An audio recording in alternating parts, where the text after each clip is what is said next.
Hey there, it's Mary Sheila, and welcome to the BioYouth Labs YouTube channel.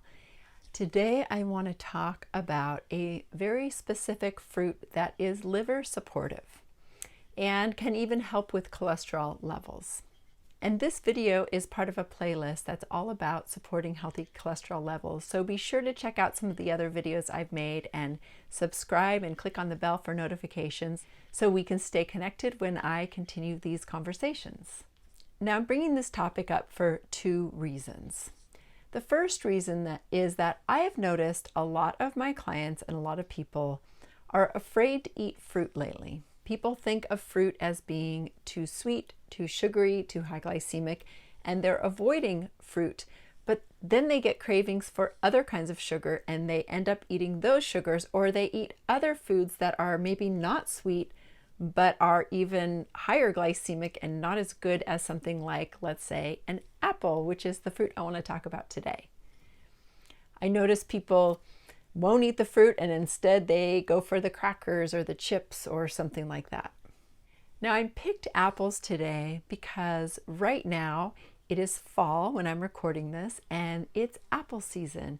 And I have a few delicious apple trees growing in my yard.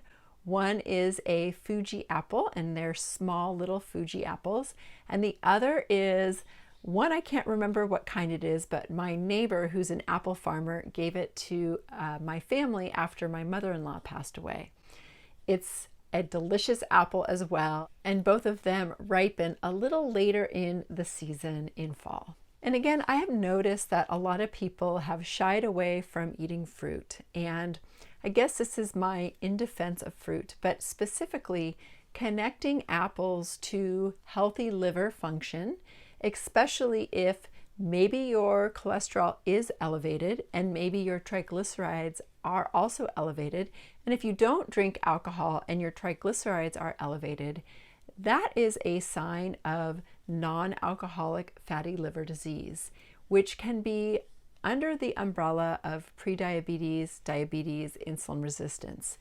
And it's usually a sign that you probably are eating too many carbohydrates and too much sugar. And carbohydrates usually in the form of refined processed food, junk food, the things we crave, chips, candy, maybe sodas, juices, crackers, pastries, desserts, things like that, or even maybe sweetened coffee drinks. So if you've noticed that those numbers have risen and you want to take action and you have a lot of sugar cravings, I'll first just say fruit is a great way to combat those sugar cravings in a healthier way. Yes, some people may not be able to tolerate too much fruit, but having a couple servings of fruit a day might be just perfect and help you with sugar cravings in a better way. And specifically apples. Apples have a lot going for them when it comes to liver support. And the more tart an apple is, the less sugar it's going to have and the more liver action it has because it's sour. And sour has an action on the liver. Sour helps the liver to purge out toxins and carcinogens, which is a great thing, especially if the liver might be more sluggish or fatty.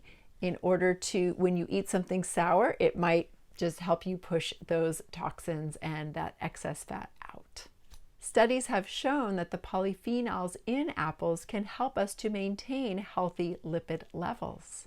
And it's the pectin and malic acid that can help the liver to remove different toxins or carcinogens and even squeeze out excess fats. Apples are anti-inflammatory as well, so they are a great way to add flavor and sweetness and sour. They're a little sour.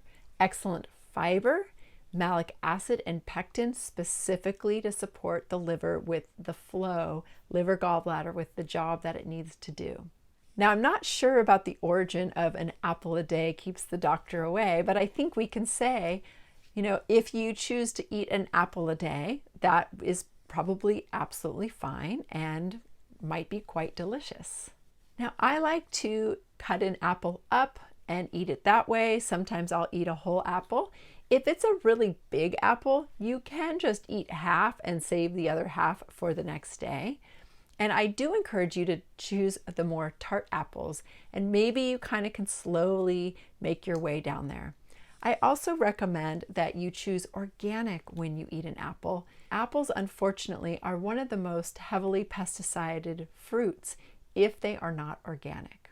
And even though they might be a little bit more expensive, studies have shown that organic apples have a better nutrient profile than non-organic, meaning the soil is likely to be better, and so there's more vitamins and minerals. So even though you might be paying more, you might be getting more from that one apple versus you might have to eat more, which, we don't want to be eating too many apples every day. I also love to add apples to my salads.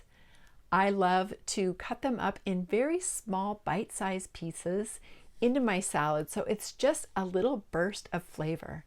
I love mixing that with raw nuts in my salad because the complement of the nuts and the flavor of the apple really are delicious to me. It's a version of umami for me when those two flavors come together with a pungent green like arugula. I love apple and cinnamon, which is another thing you can do. And cinnamon is also a spice that will support blood sugar balance. It's very pancreatic specific. So having apples with cinnamon is a great way to go.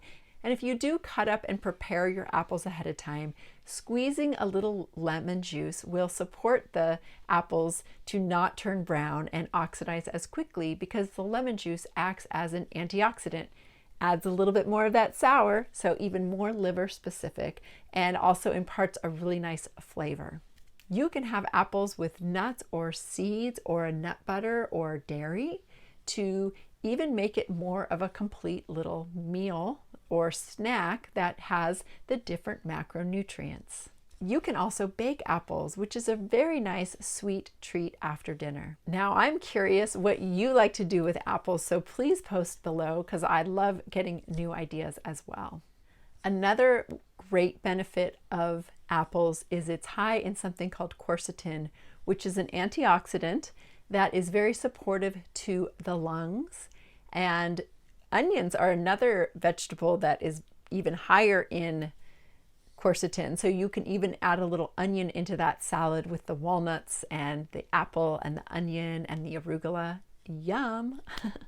Which sounds delicious, doesn't it? So my point being is that if you are somebody who craves a lot of sugar and you eat too much sugar or too much starchy carbohydrates, especially when they're refined, is think about and choose to have some fruit, specifically apples, to help you transition from too much sugar.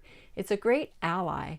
Fruit is not a bad thing. Yes, there could be such a thing as too much fruit in even too many smoothies, but in general, if you enjoy a few pieces of fruit a day, that is going to be much better choice for you than fruit juice or even smoothies that have a lot of blended fruit, and for sure the refined starchy carbohydrates that are very addictive in our culture that we should all be eating less of.